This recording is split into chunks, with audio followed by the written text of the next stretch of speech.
Boa tarde, turma do sétimo ano, tudo bem? Eu sou a professora Marieta e nós vamos dar continuidade na nossa aula de História, tá? Então eu quero que vocês peguem o livro de vocês de História e abram na página 103, onde nós vamos dar continuidade ao nosso conteúdo, tá certo?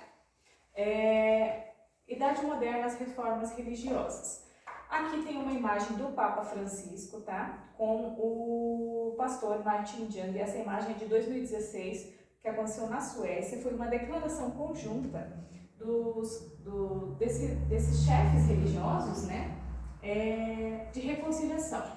Vocês vão entender o porquê. Por quê? Porque as reformas religiosas, a reforma religiosa, ela foi uma cisão, né? Ela foi uma divisão do cristianismo, tá?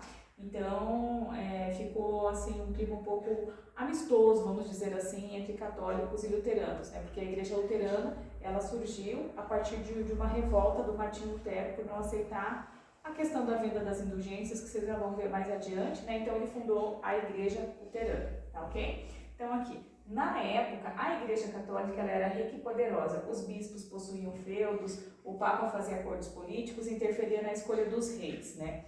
Essa influência toda fez com que muitos reis até começassem a ficar preocupados, né? Porque, assim, a questão da igreja estar presente ali era uma coisa que eles já estavam acostumados, mas com o acúmulo das riquezas, a igreja também passou a ter um poder financeiro muito grande, né? Daí isso instigou com que eles ficassem também preocupados com essa questão. Então, aqui tem a imagem de um líder religioso católico, né? E aqui um líder religioso que já não estava mais tão contente com o que a igreja católica estava pregando e mostrando na Bíblia, né? Dizendo que o que deveria ser seguido era o que estava na Bíblia e não o que o catolicismo estava pregando, né? Então a reforma foi uma das mais importantes divisões do cristianismo. Com ela veio a renovação de ideias e atitudes também, tá? Então, quais foram os motivos para que a reforma acontecesse? Quem foram os primeiros reformadores e como o luteranismo veio para o Brasil? É isso que nós vamos tentar responder na aula de hoje e, se não der tempo, a gente dá sequência na próxima aula, tá ok? Então, os motivos da reforma, né? O poder universal do Papa, né? Os reis passaram a ver o Papa, como eu falei para vocês, com um certo descontentamento, né? Porque saía o dinheiro dos reis e ia para Roma, né? Através do pagamento das taxas dos tributos ali que os fiéis pagavam, esse dinheiro ia para Roma, então Roma e o Papa, né, a igreja ficava cada vez mais forte. Eles estavam também insatisfeitos com a corrupção e com o despreparo do clero, porque muitos membros da igreja tinham seus cargos comprados. Então, para você ser um padre, para você ser um bispo, você acabava não sendo um estudioso da Bíblia ou um teólogo, né? Você pagava ou você era de uma família influente, então você tinha aquele cargo. Acabava que, então, esses líderes religiosos, né, esse clero, não estava preparado para poder atender os fiéis no que eles precisavam, né? Que era a questão da religião mesmo, ali, da doutrina, tá? E também a questão da venda da indulgência, né? Mais pra frente vocês vão ver que as indulgências e as falsas relíquias, né? Foi um fator, assim, bem estimulador, né? Dessa reforma, né? Para vocês terem uma noção, as falsas relíquias, por exemplo, eles vendiam um pedaço de osso lá como se fosse de um jumento montado por Cristo, entendeu? E as pessoas pagavam um alto valor por aquilo, porque eles acreditavam que se eles tivessem uma relíquia daquelas, eles teriam mais, assim, proteção, até nesse sentido assim, tá ok? Essa atividade aqui nós vamos fazer depois, tá? Que é o que era a venda das indulgências, né? E mais a outra pergunta aqui, se os padres da época tinham uma boa instrução para orientar. Isso está no material, a gente vai dar sequência depois. Então, os primeiros reformadores. Quem foram os primeiros reformadores, né? Nós temos ali o John Wycliffe, o Jan Hus, que está aqui, e o Martinho Lutero, tá? Então, assim, ó, vocês podem ver que eles são até de épocas bastante distintas, tá? Pela data de nascimento e morte deles, como vocês podem acompanhar aí no material, tá? Então, é interessante analisar que tudo é um processo, né? Por mais que a gente fala hoje de reforma, que parece que foi tudo muito rápido, que foi uma decisão tomada ali, e o Martinho Lutero foi lá e pregou as 95 teses, e as pessoas começaram a seguir o luteranismo, mas não foi bem assim, foi tudo um processo, né? Porque aqui, entre ver aqui, aqui ó, vocês podem ver entre o John aqui e o Lutero passa praticamente um século, né, vamos dizer assim, de tempo, então é bastante tempo, tá? Todos eles eram muito bem estudados, ó, vocês podem ver o John, ele era formado em teologia, traduziu a Bíblia para o inglês, olha que contribuição interessante, né? Ficava muito indignado com a questão da corrupção, da hierarquia, de acúmulo de riqueza que a igreja tinha, né? Ela fazia críticas. O Gemma era professor universitário em Praga, né? Que hoje é a atual República Tcheca. Ele era um teólogo, orador. Ele traduziu a Bíblia para o tcheco. Olha que bacana, né? E aqui tem o Martinho Lutero, né? Que estudou na Alemanha, né? O Lutero começou estudando direito e depois migrou seus estudos para a teologia, que era o que ele realmente gostava, né? Então, aos 29 anos, como ele era muito dedicado, ele já era doutor em teologia, tá? Então, ele se revoltou com a questão da venda das indulgências, né? E discordou da doutrina. O Lutero, ele também traduziu a Bíblia para o alemão, como a gente vai ver mais pra frente, né? Olha que contribuição bacana, né, dos três, né? Um traduziu a Bíblia para o inglês, outro para o tcheco, outro para o alemão, né? Então, olha como isso era importante, porque antes era tudo em latim, então as pessoas não tinham como ler isso, como entender, tá?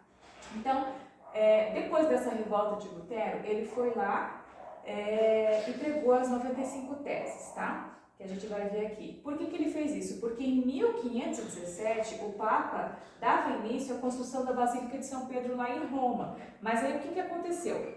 O Papa foi lá e falou o seguinte: olha, nós vamos construir a Basílica e quem doar dinheiro para a construção vai ter uma indulgência plena. Indulgência plena? Mas o que é essa indulgência plena, né? É o perdão de todos os pecados da sua vida inteira. Então, assim, essas indulgências eram uma espécie de uma carta mesmo, né, que a pessoa recebia, né.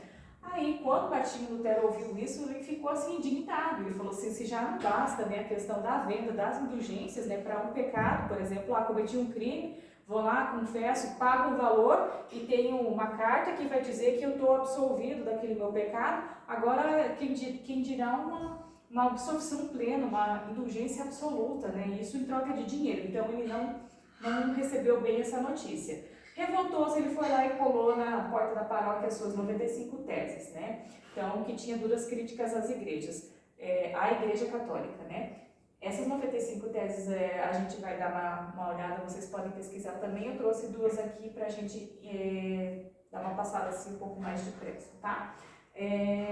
Nesse momento. Então, a tese 32. Serão condenados em eternidade juntamente com os seus mestres, aqueles que se julgam seguros da sua salvação através da indulgência. Ou seja, você que comprou uma carta de indulgência, você não vai ter a sua salvação, não. Você vai acabar sem a sua salvação, assim como quem te não deu, né? E a 86. Aí aqui o Lutero fala, ainda, né? Ou ora pois, né? Porque o Papa, cuja fortuna é tão grande, né, mais principesca que de qualquer outro credo, não prefere, né, edificar a Catedral de São Pedro, né, a Basílica, com o seu próprio dinheiro, com o dinheiro do seu bolso, em vez de fazer com que o dinheiro venha dos fiéis pobres, né? Olha como ele fez com que as pessoas raciocinassem, porque quando as pessoas liam isso, eles falavam, pois por que o Papa não vai constrói com o dinheiro dele e a gente precisa acabar, né, ajudando, pagando as indulgências e dando contribuições, né, para essa construção.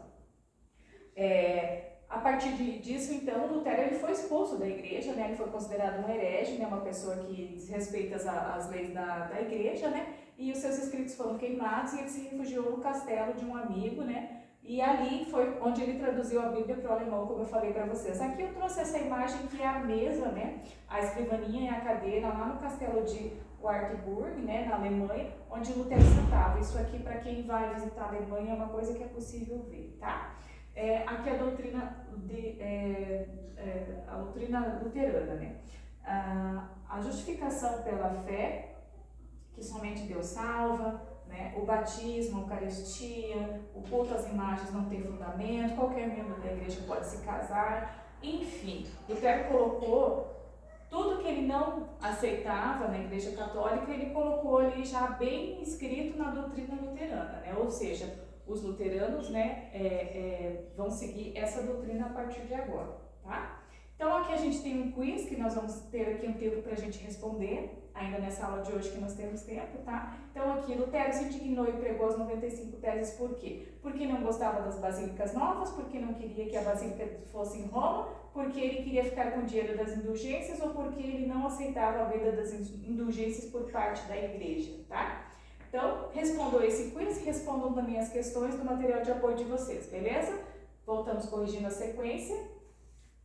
Voltando então agora aqui, turma, depois feita então a correção das questões, para a próxima aula, a gente vai estudar aqui a sequência das reformas com João Calvino, Henrique III, a Reforma Católica contra a Reforma, e vamos aprofundar aqui no luteranismo no Brasil, como os imigrantes vieram para cá, tá ok? Beleza? Obrigada pela atenção de vocês e até a próxima.